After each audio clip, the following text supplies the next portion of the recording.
Hello students, आपको इस समय डिफरेंशियल ज्योमेट्री में जियोडेसिक्स पढ़ाया जा रहा है। तो जियोडेसिक्स के डिफरेंशियल इक्वेशन आपको बताए जा चुके हैं, है ना। उसका डिफरेंशियल इक्वेशन हमने आपको एक और फॉर्म बताया था अभी लास्ट लेक्चर में, u, v और t फॉर्म में भी बताया था। ये इक्वेशन भी आपको बता दिए यूजफुल इक्वेशन है। तो उसमें हम एक आर्टिकल ले रहे हैं, उसको ज़रा देखिए।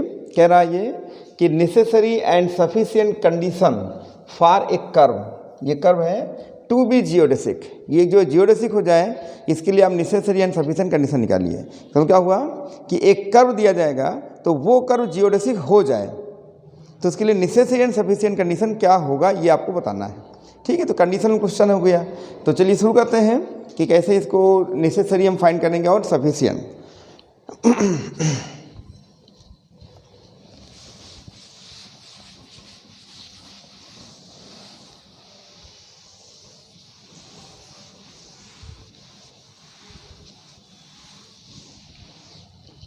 यहाँ सबसे पहले हम लिख देते हैं necessary condition.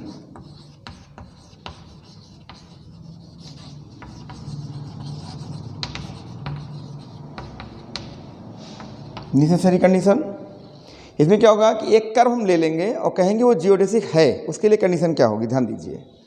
Late u is equal to u t, v is equal to v t, where t is parameter, be geodesic. ये जियोडेसिक है। देन तो अब हम यहाँ पर जियोडेसिस का डिफरेंशियल इक्वेशन लिखेंगे। आपने पढ़ा है u is equal to 1/2t del del u dot of t and d d t, साथ में v is equal to 1/2t del del v dot of t और d d t of t। ये equation आपने पढ़ा है, ठीक है। This is the differential equation of geodesics. तो ये हम कह रहे हैं कि ये जो कर्व है वो जियोडेसिक है, तो उसके लिए डिफरेंशियल इक्वेशन ये होता है। अब हमें कंडीशन निकालनी है कि किस अवस्था में होगा, किस कंडीशन में होगा। तो हम इसको जो है डिवाइड कर देंगे u एंड v को। देखिए डिवाइडिंग तो हो जाएगा u/v, ध्यान से देखिएगा। तो 1/2t कैंसिल हो जाएगा ये, और d d t of t ये कैंसिल हो जाएंगे। तो ये दो टर्म आपके कैंसिल होंगे, ये और ये, है ना। ये दो फैक्टर यहाँ से रिमूव हो जाएंगे, ध्यान से देखिएगा आप। तो यहाँ पे बचेगा क्या, del del u dot of t upon del del v dot of t, ये बचेगा। इसको आप क्रॉस मल्टीप्लाई कर लें तो u del del v dot of t is equal to v del del u dot of t। इसका आप transfer कर लीजिए तो ये हो जाएगा del del v dot of t minus v del del u dot of t is equal to 0। ठीक है, ये इक्वेशन नंबर 2 हो गया। इस समय ये जो इक्वेशन आपके सामने आया है यही है कंडीशन, है ना। ये है necessary condition for the curve to be a geodesic. तो यहाँ लिख देंगे कि this is the necessary condition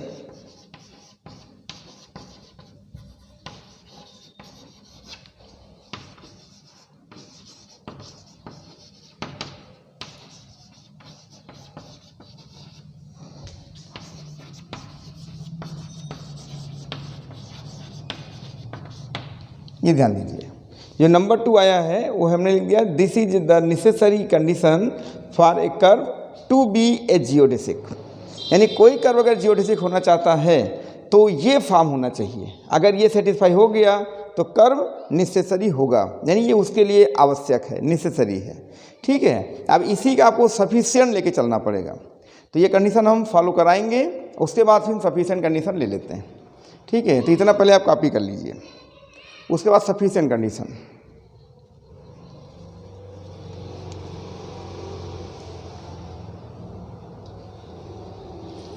इसको कॉपी करिए।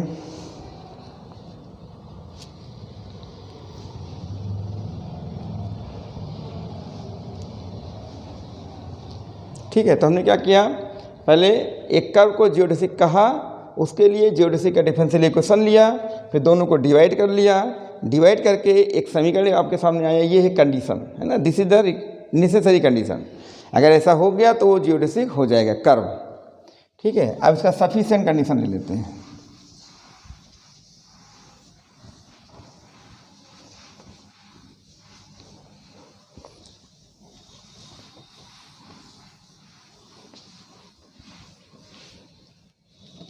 यहाँ पे क्या लिखेंगे,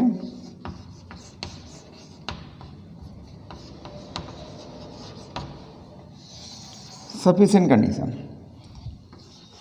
late the curve u is equal to ut, v is equal to vt, है ना, सेटिस्फाई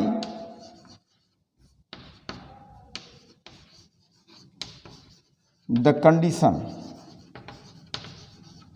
इक्वेशन नंबर 2 को ये जो है सेटिस्फाई करते हैं। तो अगर ये कर्व इसको सेटिस्फाई करते हैं तो जियोडेसिस का डिफरेंशियल इक्वेशन आना चाहिए, क्योंकि हमने डिफरेंशियल इक्वेशन लिया था तो ये कंडीशन निकाला था। अब ये कंडीशन लेके चलेंगे तो डिफरेंशियल इक्वेशन फाइंड करेंगे। अगर ऐसा हो गया तो फिर ये नेसेसरी के साथ साथ सफिशिएंट भी हो जाएगा। ठीक है, ठीक उसका हम रिवर्स चल रहे हैं, ध्यान रखिएगा।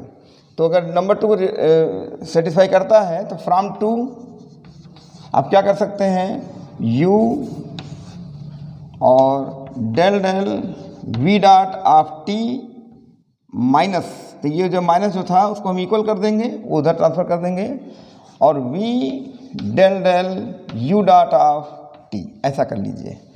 ठीक है, यानी नंबर 2 को हमने जो है ट्रांसफ़र कर लिया। अब u के नीचे है ना u upon del u dot of t कर दीजिए, और v upon del v dot of t कर दीजिए। इस रेशियो को मान लिया हमने लैम्डा, ये एक अननोन क्वांटिटी होगी लैम्डा से माना, है ना। अब आप जानते हैं एक आइडेंटिटी होती है जिसको ये कैपिटल U और V सेटिस्फाई करते हैं, उस आइडेंटिटी को आपको याद करना पड़ेगा। ठीक है, तो देखिए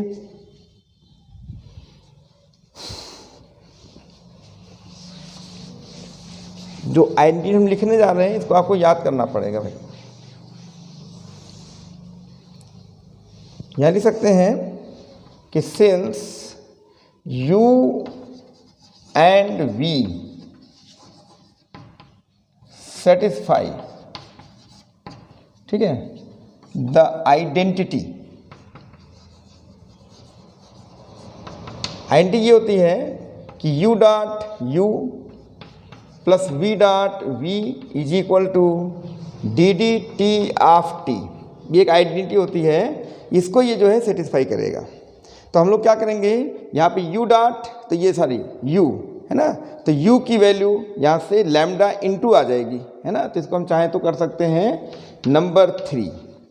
तो फ्रॉम 3 अगर हम चलते हैं तो हो जाएगा U dot into U is equal to lambda into this thing. आप चाहें तो यहाँ भी कर सकते हैं, अच्छा रहेगा, यहीं पे ले लेते हैं U is equal to lambda del U dot of T and V is equal to lambda del V dot of T, इसको 3 कर दीजिए ना, ये ज़्यादा अच्छा रहेगा। हमने इसको जो है मल्टीप्लाई कर दिया लैम्डा इंटू, अब ये वैल्यू आप यहाँ रखिए U, तो U की ये वैल्यू यहाँ रखेंगे, तो lambda into del U dot of T और plus V dot into lambda del V dot of T is equal to DDT of T, इतना बन जाएगा। यहाँ से लैम्डा आपका कॉमन हो जाएगा। ठीक है, तो इतना पहले आप कॉपी कर लीजिए, तब आगे बताते हैं, जल्दी करें।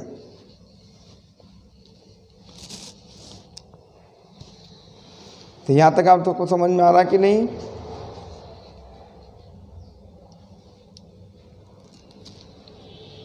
ठीक है, कॉपी कर लिया। तो अभी तक हमने क्या किया, सफिशिएंट में कि let the curve U is equal to UT, V is equal to VT, ठीक है, सेटिस्फाई द कंडीशन नंबर 2 जो नेसेसरी थी, उसको उल्टा चल रहे हैं ना, तो ये कंडीशन नंबर 2 से हमने ये ले लिया, फिर इसको हमने U upon this thing, V upon this thing कर दिया, फिर लैम्डा ले लिया इस रेशियो को, और फिर U is equal to lambda into और V इंटू करके फिर ये आइडेंटिटी आपको याद रखना है। ठीक है, ये आइडेंटिटी होती है, इसको आप याद रखेंगे। डायरेक्ट लिख दिया हमने इसे, ठीक है, हमने लिख दिया since you and v satisfy the identity, और वहाँ पर हमने कैपिटल यू और कैपिटल वी की वैल्यू यहाँ से रख दी और ये नंबर दे दिया 3 से दे दिया। अब यहाँ देखिए लैम्डा आपका कॉमन हो रहा है, कॉमन लेके तब देखते हैं क्या बन रहा है।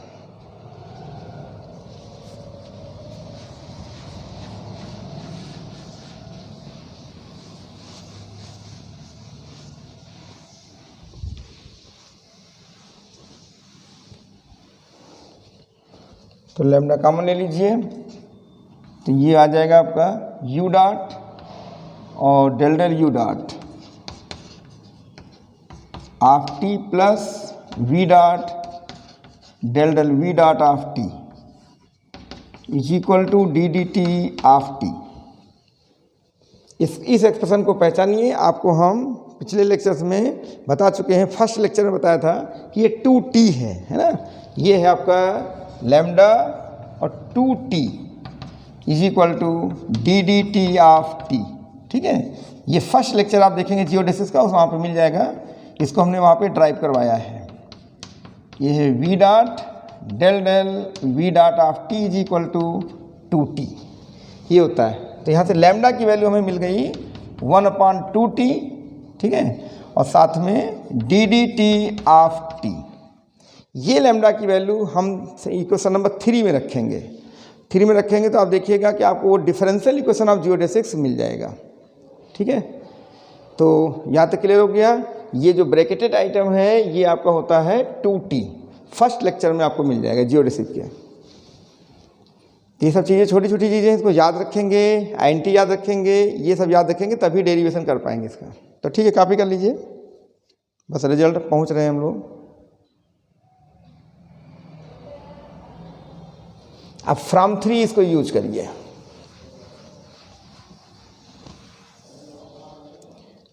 तो पुटिंग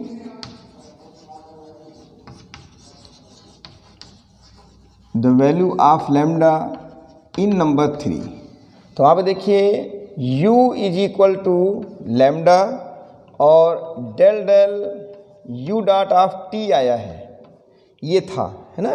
तो यहाँ पे रख देंगे u, ये हो जाएगा 1/2t d d t of t into del del u dot of t। तो आपको मिल जाएगा u is equal to 1/2t del del u dot of t और d d t of t। आप देखिए जियोडेसिक के डिफरेंशियल इक्वेशन का एक पार्ट आपको मिल गया है, ठीक है। इसी तरीके से हम दूसरा लिख लेंगे। तो अब आपको देखिए डिफरेंशियल इक्वेशन का एक पोर्शन मिला u, ऐसे v निकल जाएगा, तो ये लैम्डा की वैल्यू वहीं पर रख दिया जाएगा। कॉपी कर लीजिए।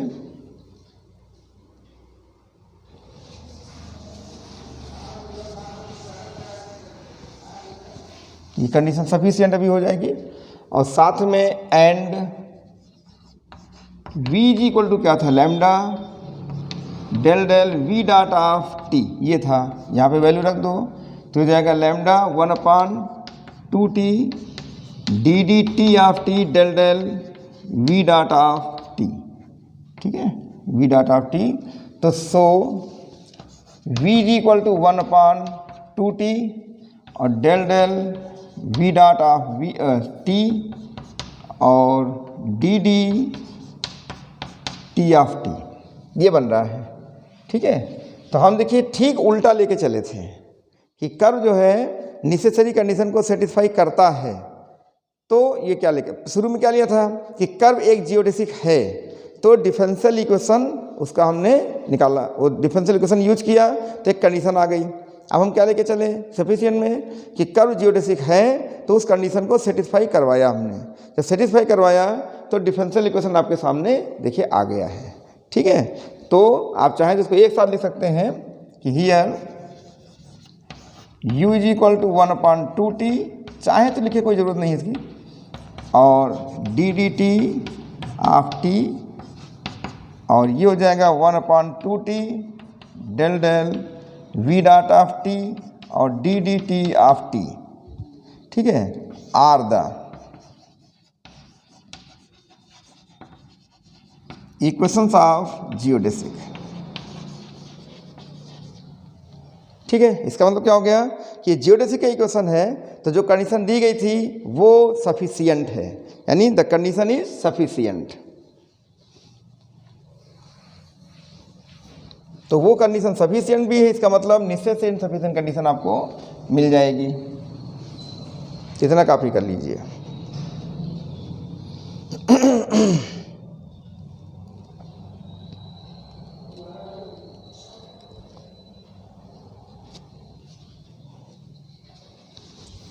इसका मतलब हो गया कि देयरफॉर u और del del v dot of t minus v del del u dot of t is equal to 0 is sufficient condition.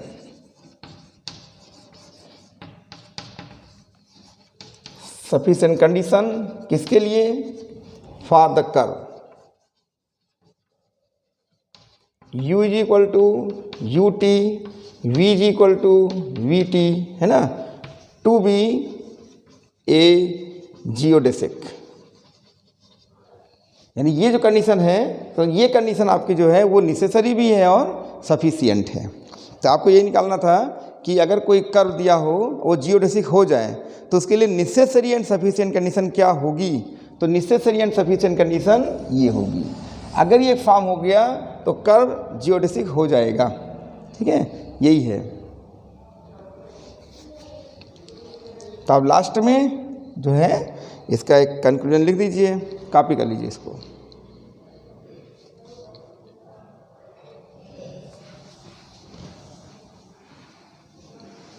तो ये कंडीशन नेसेसरी भी है और सफिशिएंट कंडीशन भी है। तो hence the condition u del del v dot of t minus v del del u dot of t is equal to 0 is the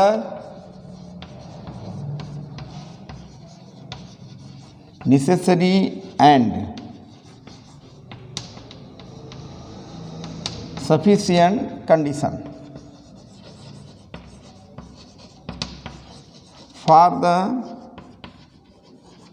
curve u is equal to ut, v is equal to vt, है ना, to be a geodesic. ठीक है, ये answer आपका होगा। तो condition आपके सामने देखिए आ चुकी है, यही है कंडीशन।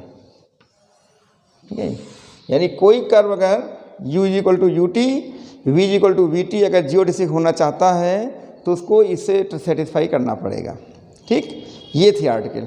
तो इतना आप पहले रेडी करिए, लिखिए, अच्छे से तैयार करिए, फिर आगे के आर्टिकल हम आपको बताएंगे। Thanks for watching my video.